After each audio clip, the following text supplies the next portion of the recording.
What's up, wall fans, common sensors, and of course, podcast consumers?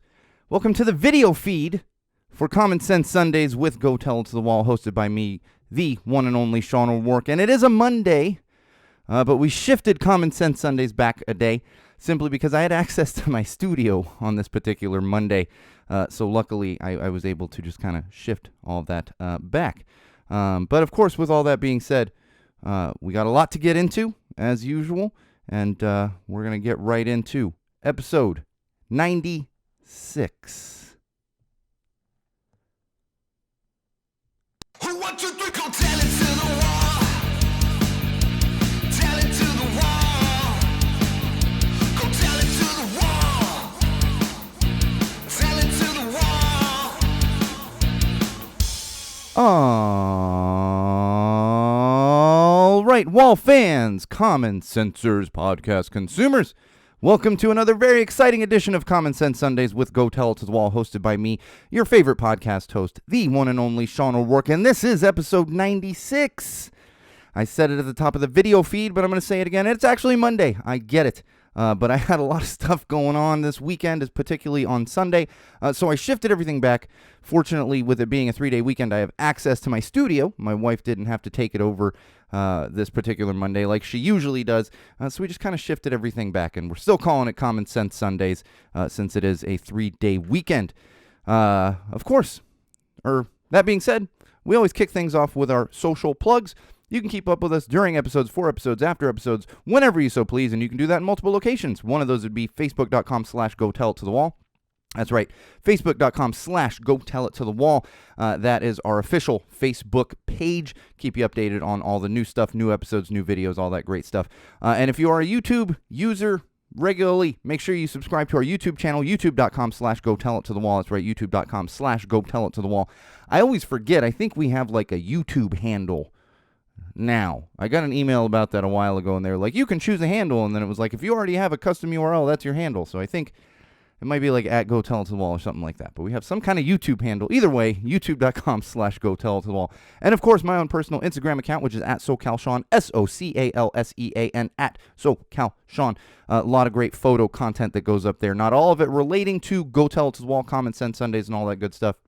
But most of it relating to things we talk about on the podcast, particularly show photos and all that kind of good stuff. So make sure, if you're an Instagram user, you follow me on my personal account at SoCalSean. And of course, don't forget our website, SeanO'RourkeLive.com. That's right, SeanO'RourkeLive.com. That is your one-stop shop for anything having to do with Go Tell It to the Wall. And of course, me, your favorite podcast host, Sean O'Rourke. And you're also going to find links to those platforms I just mentioned, as well as links to exclusive content that only goes on the website, as well as links to our Patreon campaign, which is right there on the website. Especially if you support others on Patreon, please help support us financially if you have the means to do so. And if you don't want to do that, you can support us by picking up some merch through our merch website. The link is right there on SeanO'RourkeLive.com. All right. Despite it being Common Sense Sundays, I did say it's a Monday. It is Martin Luther King Day. And that's going to bring us right into our digital trends, because this is one that bothers me every single year. And I saw it again this year. And that would be the MLK Day social posts. I'm not talking about all of them. What I am talking about is hypocritical politicians who love to quote Martin Luther King Jr. and then not act in the same way that Martin Luther King Jr. would have wanted them to act. This is something we call hypocrisy. So be aware of this hypocrisy coming out from politicians on Twitter and on other social platforms. Hopefully you're not on that Truth Social, but if you are on that Truth Social, call them out there too, because you can't praise MLK and then act against his beliefs. But year after year, we have politicians that do this, and they say, oh, they have quotes from Martin Luther King Jr., all these other kinds of things, and then they go and they just spit in the face of everything that he worked for when he was alive and doing the amazing work that he was doing at that time. So don't let him get away with it. Call him out. Don't get into stupid arguments on social platforms, but call him out. It's hypocrisy at its finest right there. We know most politicians in this country are hypocrites, but we got to continue to call them out on it. Maybe they're not going to change. Maybe they will change. Who knows? But don't let them get away with it. All right, moving along here. There's a trend happening right now. I guess it kind of started this week, and I've seen it kind of picking up steam in different ways, but this one in particular is Netflix correct your mistake. That's right, Netflix correct your mistake. And that's actually accompanied by the hashtag Save Warrior Nun. Save Warrior Nun. Now, for those of you that are familiar with Netflix, they enjoy canceling shows that a lot of people like. Who knows if they actually enjoy it? But what happens is they end up canceling popular shows, not renewing them. Not necessarily canceling, but not renewing them. They don't do a lot of mid-season cancellations like you get with the networks. And this is another example of that. Warrior Nun. It was a very popular show on Netflix, and it has yet to be renewed. In fact, there's word that it's not going to be renewed. There's not going to be any more Warrior Nun. And so, of course, people are all up in arms. I used to say that these kind of social media things didn't really work, but when it comes to networks and content providers like Netflix, we have seen examples in the past where it is beneficial, where they are seeing this outpouring of support for a particular show, for a particular network, whatever it might be. And here's an example of that. And personally, I really enjoyed Warrior Nun, so I'm hoping that they do bring back another season of it. It always gets me thinking, too, because I go on Netflix sometimes and I look at the recommended shows and stuff. There is so much content on Netflix. Now, I'm not talking about shows that aired on other networks. Obviously, a lot of that stuff is their older stuff. But there's all this new stuff that Netflix is producing, and it feels like at times they are just oversaturating their own platform. They're not even oversaturating the marketplace. They're oversaturating just their own platform. And I have a feeling this has a little bit to do with shows that have popularity going on to be canceled and or not renewed. And another example of that is, I don't know if anyone out there listening saw this. There was a show called The Recruit. It was actually created by showrunner Alexi Hawley, who is the co-creator of The Rookie on ABC as well as The Rookie Feds. So you had The Recruit, and it was just an 8-episode season they did. It was a really entertaining show. I quite enjoyed it, and it has not yet to be renewed for a second season. But the other killer of it, and it's the same thing with Warrior Nun, it's one thing if you're going to do this and then kind of tie a bow on it, and maybe you can have another season, maybe not. They end up leaving these cliffhangers at the end of shows, and I think that adds fuel to the fire of people wanting these things to continue, be renewed, not be canceled, whatever it might be for a particular show. So we'll see what happens.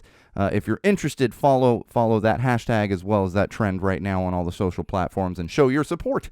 Like I said, used to think these things didn't work. When it comes to television series, we've seen it actually work. Brooklyn Nine-Nine, for Pete's sake, was canceled and then it ended up being brought back largely because of the outcry of support for Brooklyn Nine-Nine that was being shown on social platforms. So we'll see what happens there. Another thing that was actually just dominating social platforms for the past less than 24 hours. I actually saw it popping up almost 48 hours. It started trending Saturday night, essentially. And I'll get into what I was doing on Saturday night show-wise, but I started seeing it as I checked my notifications on my phone. Goldfinger, they played a show at House of Blues here in Anaheim. Great venue, love it. I wish it was a little closer to my house, but it is a great venue. I wasn't there because I had another show to go to, and I'll talk about that later in entertainment news. But for those of you familiar, and I'll explain it a little bit, Tony Hawk actually came out on stage and sang Superman. And it was really funny because I saw this popping up and I was like, oh, clearly he came out and he sang with John Feldman, kind of messing around and whatever. No. I saw the clip. He sang the entire song himself with Feldy just playing and not actually even backing up Tony Hawk. And I'm sure there was times where he was, there are backing vocals but the little bit I saw, it's Tony Hawk singing the whole damn song. And for those of you not familiar, and you're like, why is Tony Hawk singing a Goldfinger song? Superman, the song by Goldfinger, was always popular. I was aware of it before it became, popular in this way, but it became wildly popular because it was on the Tony Hawk Pro Skater soundtrack. And for those of you that aren't really into punk and alternative music, you might wonder why you see these things. A lot of people in the late 90s and probably early 2000s, but definitely late 90s when Tony Hawk Pro Skater came out, they found certain music through Tony Hawk Pro Skater because they'd be playing it. It was a lot of punk and ska and alternative music from that time period and just before that time period. Unwritten Law is another band that got a lot of song recognition through being on Tony Hawk Pro Skater. And so it's interesting to see that amalgamation of Tony Hawk being on stage, singing with Goldfinger, singing the actual Superman song. And of course, I had a ton of friends there. They're all going crazy. They're like, oh my God, it's Tony Hawk and everything. And then somebody else said, oh, maybe he's working on his second career. So we'll see if Tony Hawk is maybe going to start singing in a band. We've already had examples of this. Steve Caballero, he sings a little bit. He's not the lead singer, but he plays in a band now. So we have aging skaters, then moving on to music, because music and touring will take a toll on your body. Falling on a half pipe will take a I don't want to say a bigger toll, but touring will wear you out. Falling on a half pipe, you could break your neck. So there's a little more safety in playing on a stage and touring as opposed to breaking all of your limbs, skateboarding on the street, on ramps, and all that kind of good stuff. So maybe that's going to be the new trend we're seeing here. Who knows? All right, moving along here. MILF Manor, that train wreck. So I was wondering, we talked about this a couple weeks ago. 30 Rock is apparently as predictive as The Simpsons has been over the years. The thing finally premiered. I was wondering why it was blowing up my social feeds again, and I looked and I was like, oh, TLC's promoting it. It premiered. The thing actually happened. Part of me thought maybe TLC was just trolling. Nope, it actually happened, and from what I have no interest in watching it. I don't really watch reality television outside of sports, or maybe some competition shows. My wife loves the baking show. Oh, God, any baking show she can find. Hey, I'm like, great, another baking show, and I do enjoy those to an extent. I don't watch these junky reality, Real Housewives and Kardashians and all that other junk, so I have no interest. But from what I can gather, it is the train wreck that you would expect it to be, and there's just been posts about how ridiculous it is. So we'll see how this goes. All that being said, we all remember a time in the early 2000s when a bunch of women were vying for the love of Flava Flav. Yes, that Flava Flav. So who knows? Maybe this will be quite popular and we'll have multiple seasons of it. All right, one more thing I want to talk about here in digital trends. Hashtag if Elon Musk showed up at my door. This one's trending. Everybody across the Twitter platform, the Twitterverse, has been trolling Elon Musk, rightfully so. And here's just another example of kind of trolling Elon Musk. And my only thought was I would lock the door and turn off the lights. That is the easiest thing. But if you want some comedic value, head on over to Twitter and check out the hashtag. If Elon Musk showed up at my door, people have a lot of good takes on that. One in particular I saw was he wouldn't be able to get in because my house is too small for his gigantic ego. That man does have quite the ego for not being very smart or popular. He's basically just rich. I don't know. There's at some point in history, probably a long, long time ago, because we had monarchies and stuff, we just assumed that rich people were popular, and we gave them big egos. It's not really the case. All right, before we move on to mental health, I do want to point out, because I said this last week, I'm wearing my brand new The All Right t-shirt. And this, if you're interested, we've been promoting the All Right, shot them a couple weeks ago, had some photos up on Instagram. Still sorting through a lot of photos. I'm a few shows behind here. But if you are interested in picking up a shirt for the All Right, this one's available on their Bandcamp. This one in particular, it doesn't show up as well on the camera here, but it's got their Band-Aid logo kind of on the, if I just shift, then the lighting's much better. It's got their Band-Aid logo right there. So make sure you pick up one of those on the All Right Bandcamp. You should be following them on all their platforms, and they'll have a link to their Bandcamp right there on all of their platforms. So pick up a shirt, and they just dropped some new enamel pins. Don't buy them all. I need to pick up mine. I told them to save me one. I was like, don't ship me one. You live very close. So I just got to connect with them and pick up one of those enamel pins. All right, I would say that that's a perfect segue, but it's not. It's just a random. We just get tangented here at Go Tell It to the Wall because, as you know, we don't need rails. We're constantly off the rails. But we are going to move on to our next segment. And that would be mental health.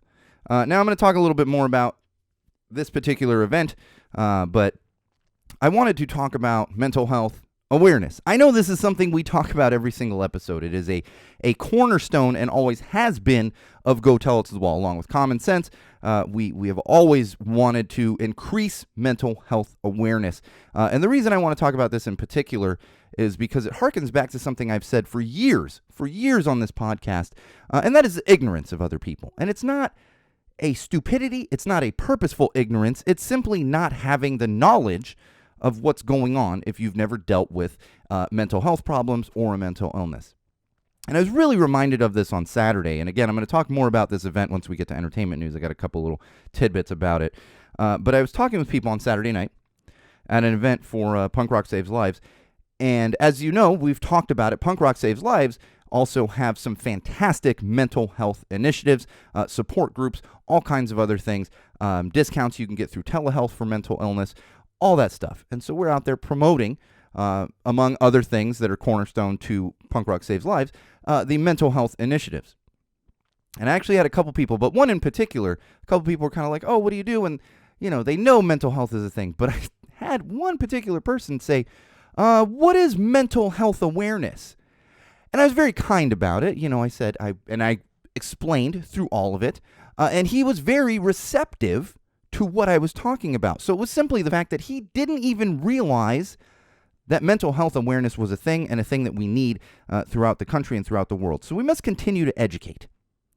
That's why I want to bring this up again. It's something we constantly talk about, but this is just a reminder of how we need to educate people. Many people have compassion. I'm sure this gentleman that I was talking to wasn't lacking compassion for his fellow man. He simply wasn't aware that this is something people struggle with and something that we need to educate people on. And that's one of the key things to remember when you are talking about mental health and mental illness and mental health awareness. It's not simply educating people, but that is oftentimes a first step, is to educate people. Create more resources and advocates, which is something Punk Rock Saves Lives does. It's something we do. It's something many bands do. Barstool Preachers talk openly about mental health. Many other bands talk openly about mental health and mental illness. And as I've said for years on this podcast, it's a staunch difference between now and 15, 20, 25 years ago when it was so taboo to talk about it. Nobody wanted to be open about it because they all felt broken and like less of a person. We get this from athletes as well, too. It's only been in recent years that athletes talk about it. And I'm going to remind everyone, we have talked about it with athletes. It's a tough thing for them to take, let's say, a mental health day or to even be open about it, because we look up to professional athletes or even collegiate athletes. They're these fine-tuned human beings that are capable of doing things that not everyday, people can do. They jump higher. They can run faster. They have a certain kind of strength depending on the sport they play in. So when they get hurt, yes, we say, he's got a broken leg. He's got a sprained ankle. Or she's got a broken arm, whatever it might be. We don't see the mental health side, and that's what's always been a challenge. Fortunately, like I said, we have many athletes that are increasing that awareness among other athletes, but as well as among fans of those particular sports. And I will say, most importantly, the organization's helping it. So if you are in need of resources, those resources are out there. I've always said you can email me straight through SeanO'RourkeLive.com. Nobody else will see emails through SeanO'RourkeLive.com. Those all go directly to me. You can also message through the Facebook group. We do have a couple of other admins. I will tell you they are very much aware and conscious of these things. So it's okay that they see it, but if you only want me to see it, you can send it through SeanO'RourkeLive.com. And then there's those other resources like Punk Rock Saves Lives. There's literally a mental health awareness group that you can find on Facebook. They will help you with resources. There is, in fact, a message thread where you can talk to just peers if you're dealing with something or you need some advice. All of that through Punk Rock Saves Lives Mental Health Awareness. There's Punk Rock Saves Mental. You'll find it on Facebook. It's quite easy to find it. Maybe we'll share a link. I think we have in the past, but maybe we'll share a link directly on Facebook. And most importantly, we all must continue to be honest and open and somewhat raw. You don't need to get into the finer details sometimes, but sometimes that helps.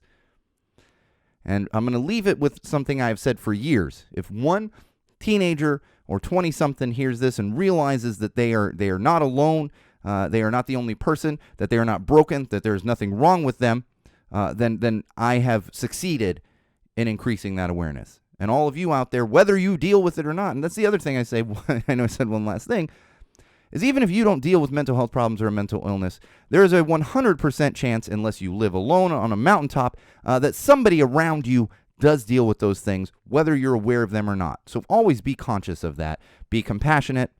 And if you need education yourself, there's plenty of resources out there. And if you need help, like I said, there's also plenty of resources out there for you. It's not easy, but we just have to continue moving forward and do the best we can when it comes to mental illness and mental health awareness.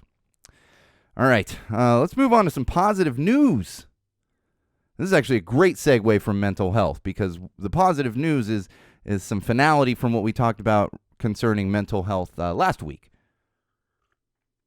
So Damar Hamlin, the Buffalo Bills football player, we just continued getting great news. And we had some good news last week where his brain function was intact. He was most he was going to live. We didn't know how well, his quality of life would be, but he was going to live. Quality of life being, can he continue to play football? Will he, be able to walk completely? We're getting just better and better news, and that's why I want to talk about it. He actually, since last episode, was released from the hospital in Cincinnati, flew back to Buffalo, and was in a hospital in Buffalo for like a day or two, and then was released from that hospital. He's now recovering at home. Now, that doesn't mean he's perfectly fine. I'm sure he has rehab and lots of other things, and it is still a road to recovery. But the cool thing is that the good thing is that we know his quality of life is going to be quite high. Who knows if he's going to play football, but that's not important right now. What's important is that he's alive, and on top of that, he was able to visit with his teammates at the Buffalo Bills facility there in Buffalo, which is so great for him and the other players. I feel like, as I said last week, how a friend said, we're all in this together right now. I think we all collectively felt a sense of relief. Not complete relief, but relief. He's home. He's going to live. He can speak. He can move. All of these things, and I would consider that extremely positive news, especially for Damar Hamlin, of course, and especially for his family, especially for his teammates, but honestly for all of us that were kind of witnessing that together and collectively holding our breaths to make sure this young 24-year-old man was going to be okay. So thankfully he is okay, and hopefully we'll just continue to get positive news out of his recovery, because like I said, it's still a road to recovery, but he's alive. He's speaking. He's able to talk to his teammates who were an extended family like we talked about last week. And I don't think we can get much more positive news than that, especially at this point, because we're talking a few weeks ago, he died on a field, had to be resuscitated twice on a professional football field in front of 70,000 people and a national television audience. So fantastic news, and we're all hoping for the best for Damar Hamlin. I know all of you out there are as well. All right, parenting. All right, we got a few parenting topics here. And in fact, I'll tell you where they are, but I'm waiting for my kid to come screaming through the door any minute now, because my wife and child are not here. Dog's probably going to bark. You're going to hear all kinds of craziness shortly here. But of course, my wife had to do a couple of these calls because it's very, very, very intricate process. For those of you not aware, Girl Scout cookie sales are starting soon, so get your wallets out. It's always a bit of a challenge because, that's the funny thing. You're like, oh, hey, my kid's selling Girl Scout cookies. And they're like, my kid is too. And you're like, well, want to buy some of mine? I'll buy some here. However that might work. So it's always a challenge. And but luckily, everyone loves Girl Scout cookies. And I enjoy and dread, because the kids love it. Everybody loves Girl Scout cookies. I've even had friends ask, like, hey, Girl Scout cookies are coming up soon, right? And can you let me know when your kid's selling them and get some boxes of Girl Scout cookies? Now, the part I do dread is I end up with boxes of Girl Scout cookies in my house. And then we end up with, like, our own boxes of Girl Scout cookies. And I try to avoid sugar as much as possible. I prefer to consume my calories in other ways to keep myself from putting on too much weight. But when the Girl Scout cookies are here, especially those chocolate peanut butter things, I can never remember what the hell they're called, which is good, because I don't want to know what they're called. But my wife knows I like them, and she always orders a couple boxes. And that's when my sugar intake goes up, is once Girl Scout cookie sales start. So if you want to buy some Girl Scout cookies, hit me up through the Facebook group. Anybody out there? I know we actually do have some listeners that have purchased Girl Scout cookies. Last year. Last year was the first year as a Girl Scout. Although we were late to the game last year, and now we're doing the full Girl Scout cookie sales cycle. It's going to be madness and all that kind of good stuff, so we'll see how it goes. And the rain here in California finally winding down, although I thought we were done for a little while here. I looked outside as I'm getting ready for a little more rain came. But it was pouring rain last night. We just had storm. Talked about that bomb cyclone and everything else. And I love the rain, but it's getting to the point where everyone's like, we got it.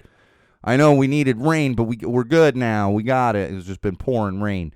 And in fact, driving out to the event on Saturday, there's parts I'm driving down the 5 freeway, major freeway here in Los Angeles, doing 45, 50 miles an hour. And not because there's crazy traffic. There's pockets of crazy traffic, couple accidents. But everyone was doing it because the visibility was so bad. It's just sheets of rain coming down. But the reason I put this in parenting is kids get a bit stir crazy, I think. Luckily we have a decent sized house and my kid can play inside. She's got some friends that live in the neighborhood. She was able to go over there and stuff, but they still get stir crazy because there's not so much they can do outside and everything's destroyed. Trampoline's full of junk from the jacaranda tree and all this, and play structures, and there's water. It's madness. And on top of that, they can't go outside for recess. In fact, we had to drive my kid to school a couple times over the past week, and it's silly to drive because it's so close that by the time we get in the car and then try to get up there and find a parking spot to drop her off and everything else, and they do have a drop-off line. It's just madness. So we don't do that, but it was pouring rain so badly, couldn't walk in the rain. So luckily, that's kind of calming down now, and she'll be able to play outside a little more. Although now I have the cleanup, which is just, and I do a little bit of cleanup between each storm. But for those of you that have a jacaranda tree, you know exactly what I'm talking about. For those of you that don't live with a jacaranda tree, you just think they're those pretty trees that turn purple in the spring. Yes, they are quite pretty. They are also a pain in the ass. They are constantly dropping sticks, leaves, and these seed pods. That's what I've got in the yard right now. My front lawn was a pond with just seed pods floating in it. It was absolutely crazy. So that's the fun cleanup I'm going to have over the next week or so. And again, fortunately, the kids can now play outside. For the love of Pete, they get stir crazy. And I've spent a lot of winter time in the Midwest. I get the cabin fever, but really gets me thinking, if you live in somewhere where it's just constantly snow and rain and everything, it's like, what do your kids do? Although, again, those places are built for weather, whereas California is not so much built for weather. The streets just turn into rivers. It's like we're driving home last night. Got caught in a rainstorm driving home last night, and it's just, I'm like, oh, maybe it didn't rain too bad in our neighborhood. And I'm like, oh, nope, the street's a river. Fortunately, our house doesn't really flood too much outside of me dealing with the garage. So, as I said, my kid's going to come screaming in the front door here very soon. Dog's probably going to start barking and everything. My wife and kid went down to the Long Beach Aquarium today. I know I've mentioned this in the past. It's a fantastic aquarium, and just a reminder to everybody, the season pass for the aquarium, well worth it. My kid loves seeing all the sea animals there, and it is, from where we live, it's a little bit of a drive. But that being said, I drove to Long Beach on Saturday for an event, and it's in Long Beach. So if you're in Southern California, highly recommend picking up one of those season passes. It's basically, if you go twice during the year, you've paid for the season pass, and it's also a tax write-off, and kids love it. When I go, it's not just my kid and her friends, and see, every kid's just having a blast at the aquarium, and it's one of those things that's educational and fun. So highly recommend that one. And maybe she'll be tired when she gets home, but I have a feeling she's just gonna come screaming in the door and see that there's football. I left the football on the television while I'm in here recording, and she's gonna be like, "What is this?" And then, so that'll be fun too. All right, moving along here. What is this? What am I looking at here? Oh, that's what I'm forgetting about. We talked about winter cleaning, and I'm still somewhat in winter cleaning mode. The rainstorms have made it more difficult. I actually didn't get my roof lights down until this week. I got all the other stuff down because it was easy, but it was raining so much, and then the ground was so wet that I knew my ladder was just going to sink into the ground there. So I finally got the lights down this week, but because of all the rain, I'm still in this winter cleaning. But I find myself prioritizing, and I know this is the way for all parents. When you have a kid at home, you got to kind of prioritize their situation. They're having areas to play, and that's been a big part of my winter cleaning this year. Is she's always had a dedicated play area, and she has her bedroom. Obviously, she has her own room, but I've worked to create a more kind of distinct, that's the word I'm looking for, play area for her where everything is, and it's actually created some more space for the adults in the house, I guess you could say, which has been nice as well.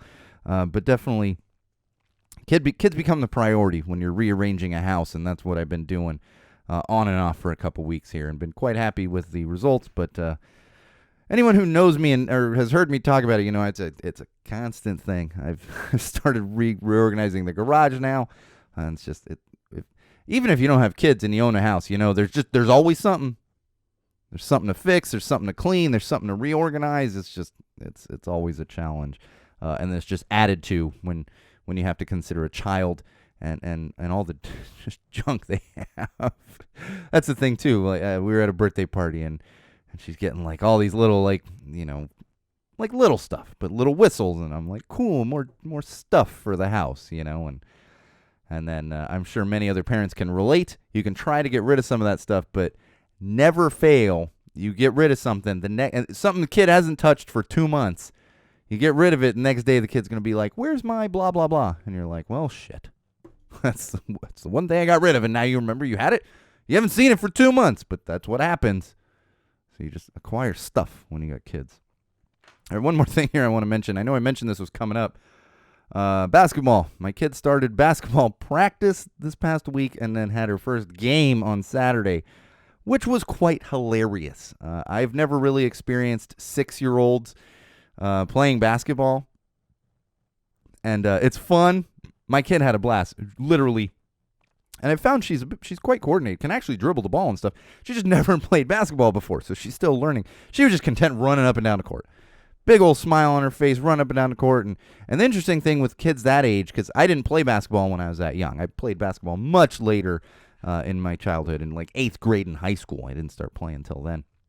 And so it was interesting to me for me to see the coaches for each team actually on the court and help, stand here, all this other stuff. And then even the referees helping out. They're like, no, you got to be over there, and all kinds of other stuff. It's interesting. But it was a bit of a challenge for me, I got to say, because I want to help, but they're just not quite at the age where I can help. I did used to coach like 4th and 5th graders.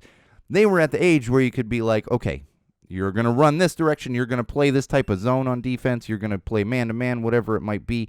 So for the most part, and that's, yep. For the most part, you can kind of organize them and get them to do stuff, and I want to help out in that way, but I'm just like, they're not going to understand what the heck I'm saying. They're just not going to do it. All right, I know we heard some beeping there. I'm so good about this usually, but I swore, because I don't charge the GoPro every week. I swore last week I charged it before the podcast, and usually there's plenty of juice. You can get like 2 or 3 shows out of it with it. I just have it set to like shoot every 30 seconds, shoots a still. That's why you see some funny photos that I'll post, depending. But I went to turn it on right as I'm getting into the studio and completely dead. I mean, it was not so dead that it didn't turn on, but the little battery thing's flashing. I'm like, well, I guess I'm going to charge this thing for 5 minutes, and then I'm searching around. I even have one of those the extended batteries for it, but I haven't touched the thing in years. Couldn't even remember where it was. I pull it out of my Pelican case. I'm like, there's no way this thing's charged. It's been sitting in here for 2 years. So I got a little bit of juice on there, but that's what was just beeping at me was this stupid GoPro dying. So we've only got photos for about half the episode, but that's okay. Still some photos. We just mainly use them for certain things, although I'm hoping I got a couple good ones for the All Right, because that's what I tend to use them for is when we got a Bases Against Racist shirt or a new Barstool Preachers shirt, new band shirt, whatever it might be, or something we're promoting, then I like to post those photos. So hopefully I got some out of there for the All Right boys. And that's going to do it for us in parenting here. And let's move along to a little bit of common sense. That's right. One of the other cornerstones of our Go Tell It to the Wall podcast and podcast community. No, that's not what I'm looking for. Because Go Tell It to the Wall encompasses so many things. We have Go Tell It to the Wall mug, but it's Common Sense Sundays, and it's Go Tell It to the Brewery, and it's Mental Health Mondays, and it's all this other stuff. So that's just the umbrella is Go Tell It to the Wall. All right, like I said, common sense. This one could have gone in digital trends, but I want to talk about it from a common sense standpoint. And this is female cop memes. If you don't know what I'm talking about, just don't go searching it out. I'm not even going to call out names on this, but there was a situation, and the article went viral involving a female police officer and some male police officers in the same police station. You can figure out where this is going. And so, of course, everybody ran with this because that's what we do as far as memes and other jokes and all this kind of stuff. And they're essentially slut-shaming this young woman who's a police officer. That's the problem I have with it. Yes, we can sit here and debate what exactly happened and whether it's ethically right or, because people were fired, they were let go from the police department, people were suspended, all this other stuff. I don't even want to get into those semantics because I don't even know what the rules are. I do know that it is a Seinfeld episode where George Costanza says, was I not supposed to do that? After getting intimate with somebody in his office at a particular company he was working at. So if you haven't heard of it, you can figure out where I'm going with this. I don't want to get into that. What I do want to get into is the fact that people are making fun of this woman for her private life. Now, am I into that? No. It's not my style or anything else, but she has every right to have multiple partners, whatever it might be. It's none of our business. And anybody sharing these things, you are absolutely slut-shaming that poor woman. I'm not saying what she did was right or ethical or anything else, but she doesn't deserve to be slut-shamed in this particular situation. So knock it off. Knock it off. And if you're going to be calling her out, make sure you're calling out the other guys too. That's where the line is drawn as far as I'm concerned. Because she's a female, she's getting all the flack for it. None of the other male officers that were fired or suspended are getting flack for it or being included in memes and all this other stuff. So give me a fucking break with it. Knock it off. It's not funny at all. That's not something we should be doing as a society. We have moved past this as a society, so knock it off. Don't share the memes. Don't like the memes. Don't laugh at the memes. Grow up. Get over it. All right. Speaking of growing up and getting over it, I was not even aware of this, but I've seen it popping up on social platforms in the news lately. There is a gymnast at LSU, Louisiana State University, named Olivia Dunn. She has apparently become a social media celebrity. I assume through Instagram. I haven't seen any of her stuff. I've seen pictures because of articles, and I'm like, okay, why are we all losing our minds here? Whatever. But she's become very popular outside of just gymnastics, and I believe she's also making quite a bit of money because, as we've talked about in the past now with name, image, likeness rights, collegiate athletes can make money while they're playing collegiate sports. Where it has now gotten, and that's fine. If Olivia Dunn wants to do that, good for her. Make your money. Where it's gotten ridiculous is apparently fans of hers, and of course, specifically male fans, because men are assholes, have been showing up to gymnastics meets and essentially ruining it for other competitors and for other fans of the sport of gymnastics. Specifically yelling out while gymnasts are doing certain routines. And I don't know a lot about gymnastics, but I've watched enough Olympic gymnastics that I know that you're not supposed to be yelling out while somebody is doing a routine. Yes, you cheer when they finish. I have seen that. But you're not yelling out. And they're yelling out while people that the LSU team is competing against, while those athletes are doing their performances, there's a word for it, their apparatus. That's what I'm looking for. You rotate, you go to certain apparatuses. You've seen the bars and the floor and the rings for the, like, all that kind of stuff, and the vault. And they're ruining the sport. And then on top of that, they've had crowds gathered outside of these venues where they're having the gymnastics competitions, crowds of men holding signs and trying to get as close to Olivia Dunn as possible, chanting her name, all kinds of other stuff. This is basically stalking as far as I'm concerned. If we've said this many times in the past, that stripper, she doesn't actually like you, sir. That's her job. If you're not aware of this, that stripper doesn't actually like you. You're not she didn't suddenly fall in love with you out of the multiple men that she has performed for that night. That's not something that works. And same thing for male strippers. Although I feel like women are smarter and they realize that the male strippers are just trying to make a buck. Olivia Dunn is not going to date you just because you're showing up and harassing her at meets. Grow up. That's enough of that. You want to be a fan, whatever. Even if, I'm not saying don't go to the meets. Just don't go to the meets and be an asshole. Don't harass her. And because of this, LSU has had to up security for all of their gymnasts.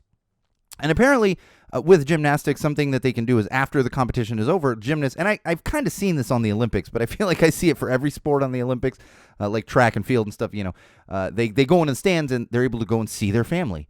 Now, LSU gymnasts are not able to do that because of the rowdy crowds and people essentially stalking Olivia Dunn. We can do better. Just stop it. Grown men. Grown fucking men. Grow up. All right, Kirk Cameron. Oh, boy. We'll talk about this guy again. Remember we talked about this a few episodes ago, how he was complaining that he was being canceled and wouldn't be able to perform at any. He wanted to do a story time at libraries, and then all these conservatives were up in arms, and there's, well, how can you have drag queens at libraries doing story time, and you're not going to let radical Christian Kirk Cameron come in and spew his propaganda?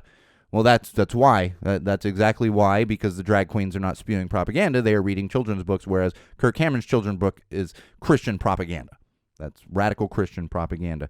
Well, we're going to find out that, he didn't, in fact, get canceled. In fact, not only did he just have a library story time, he had a library story time in California. Of all the states, he's had one in California. Placentia, California. Yes, for those of you that don't live in California, that is, in fact, the name of the town. Relax. Don't snicker for a second. It's just a town in California, Placentia.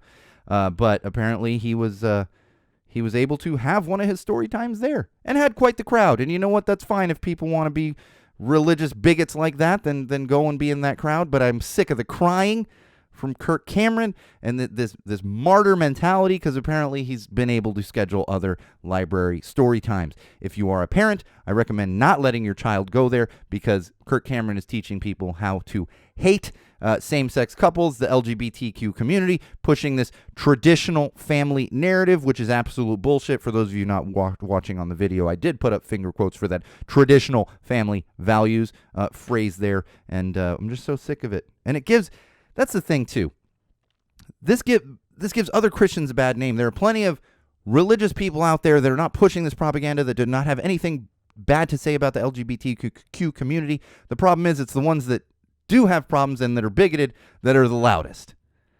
So I encourage you to avoid these story times, and I encourage you, if you're a Christian or a religious person, to speak out against this and make it known that that is not part of your belief system, because I know for a fact that I know many Christians. This is not part of their personal belief system. It's the radical Christian community that is pushing that and that is being the loudest about it. And Kirk Cameron is essentially the spokesperson for that radical Christian community. All right, some more common sense here. Disney. Disney is just constantly in the news because they're Disney.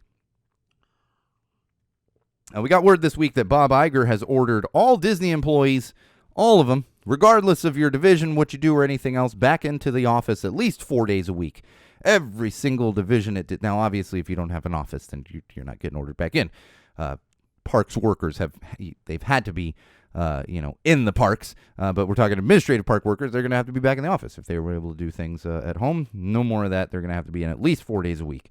To me, this is so short-sighted to make this call, and I've been constantly having these conversations for the past 2 years, and I can't remember how much I've mentioned, but I literally know people that work in standards and practices for television at Disney, and these people's particular job is to watch television shows, watch films that might be soon to be aired on, review scripts, to make sure that everything passes standards of what can be on television.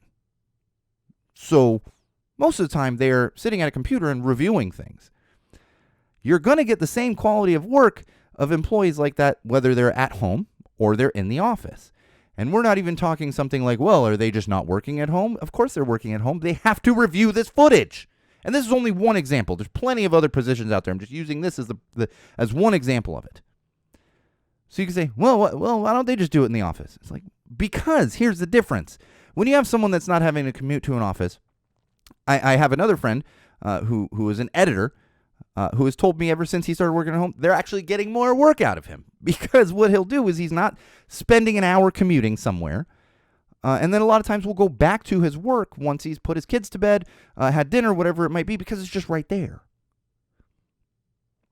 And the other kicker of this is you have companies like Disney that we're going to have layoffs because we're not making our bottom line and blah, blah, blah, blah, blah.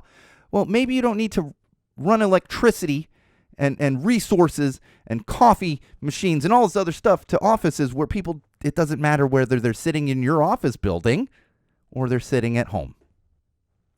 It's a very short-sighted on Bob Iger's part. Bob Iger, nice guy. I've met him multiple times. He was the CEO, obviously, when I was at Disney for 8 years. He was the only CEO I had because I started shortly after Iger took over.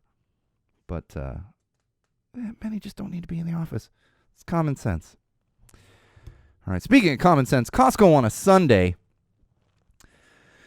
This isn't strippers on a Sunday. This is Costco on a Sunday. There's like just the Bambino fans got that one. Strippers on a Sunday. No, Costco on a Sunday. Found myself doing this yesterday. Yes. Had a kid's birthday party. We were in the valley, and my wife decided she wanted to pick up something at Costco, and I went, all right, I guess we're doing this. And she didn't want to do a full trip. She was looking for something in particular. But we go in there, and like I said, it's never a good idea.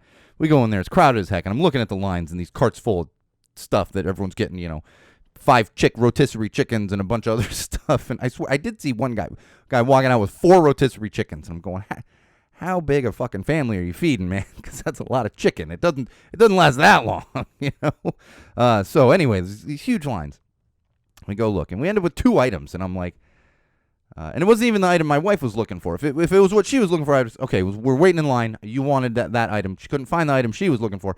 Found a couple other items. It was like, all right, if the line's crazy, we're not going to do this. But we're walking up, and I see, self-checkout. And this is a common sense thing that I've said about Costco for a very long time, because Costco does not have what you see at grocery stores, express lanes, like 15 items or less.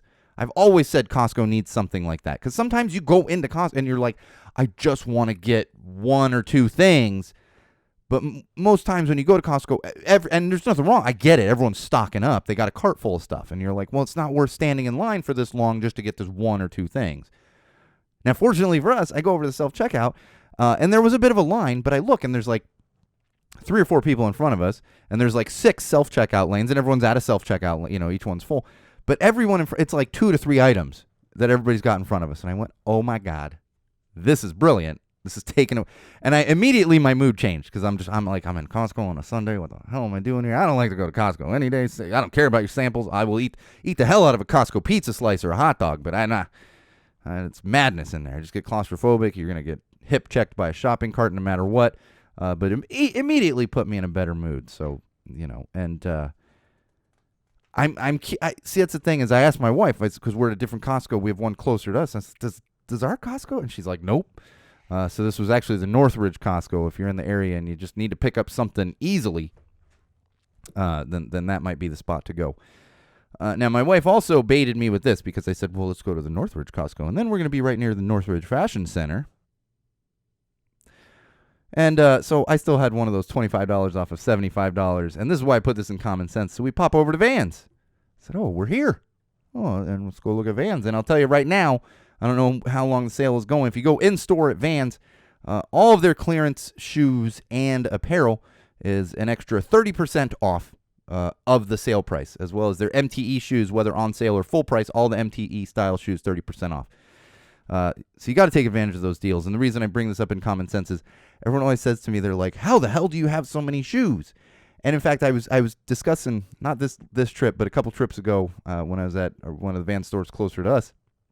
And we were talking about like how you can go to the outlet and you end up finding like $10 for a pair of shoes. And you use these deals. So for those of you that wonder these things, and you're like, but Vans have gotten so expensive, pay attention to the sales, pay attention to the deals, the coupons, make sure you're set up in Vans family.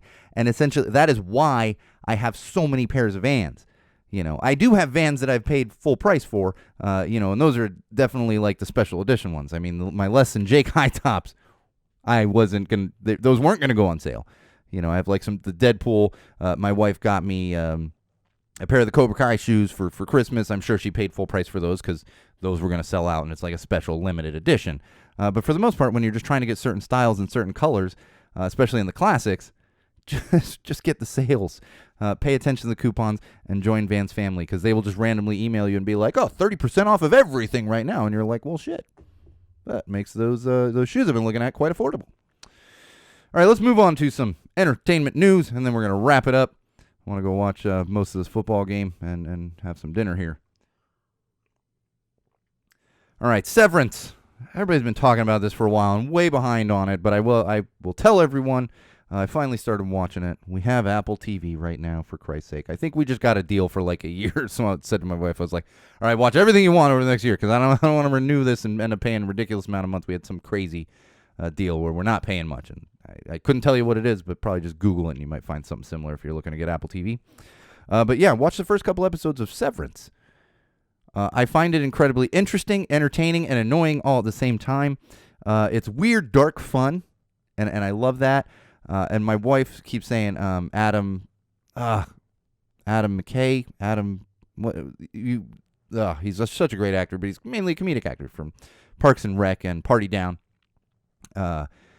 He plays a very different character, and my wife's like, "Oh, it's so weird seeing him play this," and I was like, "Yeah, I guess so." But we've had so many comedic actors that then can do a darker role. Jim Carrey, even Adam Sandler, for Christ's sake, Bill Murray, Robin Williams. So it wasn't as shocking to me, but I get it.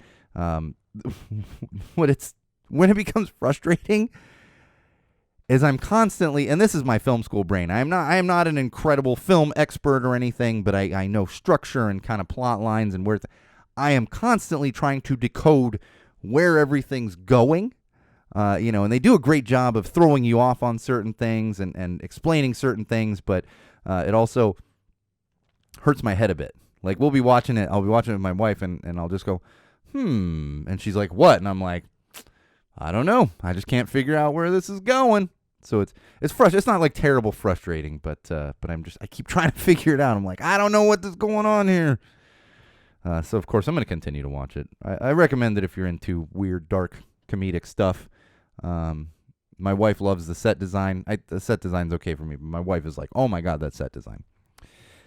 All right, Warfest recap. So that's actually what I was attending on Saturday. I wasn't even there to see the music, so I can tell you I heard a little bit of the bands. The Clowns, who I'd never seen live, I took some time to watch some of their set, and they were fantastic. They're just so entertaining. So highly recommend checking them out. And a bunch of other bands played. HR from Bad Brains, he did kind of a solo set with some backing musicians, but it wasn't all of Bad Brains. And I will tell you, Gaslamp Long Beach, not Gaslamp San Diego. There's a place called Gaslamp Long Beach right on PCH. I'd never been there. I don't think it existed years ago when I lived in Long Beach. Awesome little venue, good sized stage. They have table seating around. You can reserve tables for no additional cost. The food looked great. I just had some tater tots with like nacho cheese and bacon, so I didn't have any of the fancy stuff, but that was fantastic. I wasn't drinking, so I don't know the beer prices, but it seemed reasonable from what I could tell from other people. I was actually there working the Punk Rock Saves Lives booth. As I mentioned, that's the main thing I was there for. And like I said, I didn't see much music, but the funny thing, and I saw a little bit, I popped in, would see a little bit. I saw some friends that were coming by the booth because we had the booth outside, despite the wind and rain. Luckily, it wasn't pouring rain. It let up, and we were able to be out there with the booth. One funny thing that happened was, and I know this is sports related, but it was just hilarious, is the Los Angeles Chargers, who just, they find a way to choke no matter what. They were leading 27-0 when I was listening to highlights in the car. As I got to the venue, I get out of the car, and then I think I had checked a little while later, and it was like 27-7. I'm like, they're still killing them.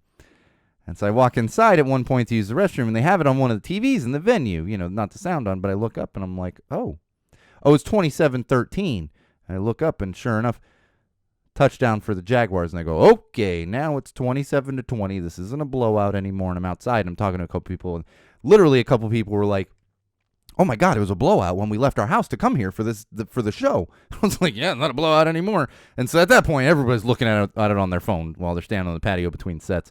And then after a while, it became 30-20. Then it was 30-28. And then last second, they kick a field goal, 31-30. And I informed a bunch of people on the patio there. I was like, and I just yelled out, I was like, and those of you that know will appreciate this. I just yelled out, I was like, Chargers going to Charger. And a couple people just started laughing. And they're all looking at their phones like, you got to be kidding me. How did they lose that game? And for those of you that are somewhat familiar with sports, the other quarterback that ended up winning the game, he threw 4 interceptions in the first half. First time in history, a team has given up, in NFL history, a team has given up 5 turnovers and won the game in history. So Chargers going to Charger on that one. And speaking of football, there's a football game on right now. It doesn't matter. I'm not going to talk about what it is. Just go watch it if you're into football. But the reason it's in entertainment news is apparently they are premiering the Mandalorian Season 3 trailer during it. Of course, the game is on ESPN and ABC, so they're going to use their networks to promote Mandalorian Season 3. I've seen Season 1. I didn't even realize I missed Season 2. Maybe I'll get back to it, but I got to say, I see these commercials and trailers and stuff. Star Wars and Marvel has gotten absolutely out of hand. I cannot fucking keep track of it. I don't even want to try anymore. There's all this multiverse and all this other stuff, and then there's offshoots for Star Wars, and then people talk, it was like that in the even when Star Wars first existed, because you had kind of these novels and everything. But now it's just out of hand. I'm like, who the hell is this character? And they're like, oh, he was in episode 1 for a half a second in the background, and now we've created a series about this fucking guy. I can't keep up with it. Power to you if you can. For the love of God, I can't keep up with it. One more sports thing. For those of you that would appreciate this, the national championship was this past Monday, and I enjoy watching, some college football and some professional football, and I was like, oh, my father-in-law, we're going to sit and watch this game. I had some beers in the fridge. I watched it for about 5 minutes, and then it turned into an absolute blowout. It ended 65-7, and I was robbed of my enjoyment of watching a competitive football game on a Monday night there. All right, moving along, some more show recaps. Had the pleasure of seeing 2:30 and the Planet Smashers out at South Bay Customs this past Thursday. My first time at that venue. It's a great venue. It's very small stage. And I will, kudos to all three bands, 2:30 and Planet Smashers especially. These are ska bands with horn sections, and they're on this tiny, tiny stage. But, man, they made it work, and it was great. They had some great tacos out on the patio there, and I got to shoot, which was a bit of a challenge, but I just kind of was tucking my, because there wasn't a lot of room for a pit, and people were going crazy. And Planet Smashers hadn't played in the U.S. in years and years. They're a Canadian band, and 2:30, they hadn't played in a couple months. They had a ton of fans out there, myself being one of them. I did have the pleasure of shooting it. There will be pictures coming out as soon as I get through all of the other shows that I've got to do. But again, kudos to all those bands. All of them were fantastic. 2:30 never disappoints. They killed it. And Planet Smashers is the first time I saw them live. They were fantastic. And again, actually, they played with Goldfinger on Saturday at House of Blues as well. And I'll be going back to South Bay Customs for Chaser in February. So that's going to be another interesting one, because not ska bands, but Chaser and Ignite tend to get very large crowds who like to be very active and jump around and circle pits and everything else. So it'll be interesting to see how that goes. But check that out. You got Chaser and Ignite playing there in February. As far as shows this week, we got Unwritten Law coming up on Thursday. I'll be out at the Roxy on Thursday for Unwritten Law, and then I will be down at the Observatory, Santa Ana, on Saturday to see Unwritten Law as well. I can't even remember who's playing with them, but we're gonna.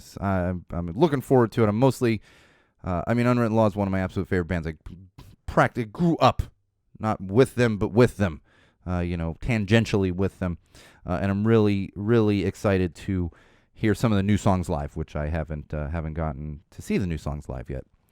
Punk in the Park Ventura. This was announced recently.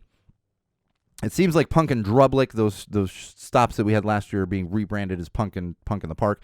It's all put on by Brouhaha Productions.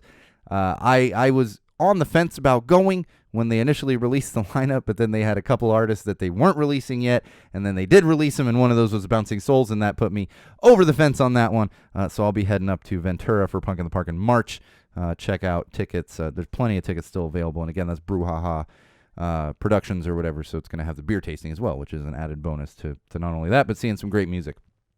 And one more thing before we go, just want to update everyone on the Barstool Preachers pre-order situation that happened this past week on the 12th.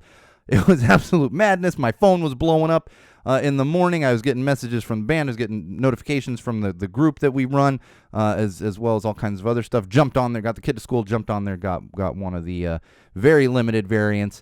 So some of the variants and colors are sold out. There is still vinyl available, and there's plenty of merch still available. And you're going to pick that up through Pure Noise Records.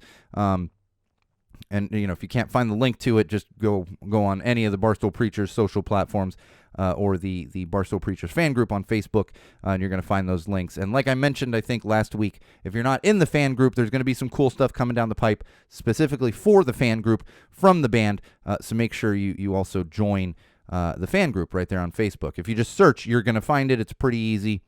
I admin it. I'm the one sitting there. I'm one of the admins. I'm often sitting there approving people as they're joining the group. So go in there and join, especially if you're if you're half the Barstool Preachers fan that I am, you should be in the group. All right, that's going to do it for us. We should be back next week. I don't think we have any scheduling stuff, but I'll keep everyone updated on that. In the meantime, don't forget to follow our Facebook page, facebook.com/GoTellItToTheWall. That's right, facebook.com/GoTellItToTheWall. Subscribe to our YouTube channel, youtube.com/GoTellItToTheWall.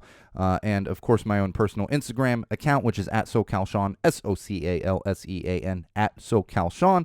And make sure you bookmark SeanO'RourkeLive.com. That is our official website for everything that is Common Sense Sundays, Go Tell It to the Wall, Go Tell It to the Brewery, Mental Health Mondays, and, of course, me, your favorite podcast host, Sean O'Rourke.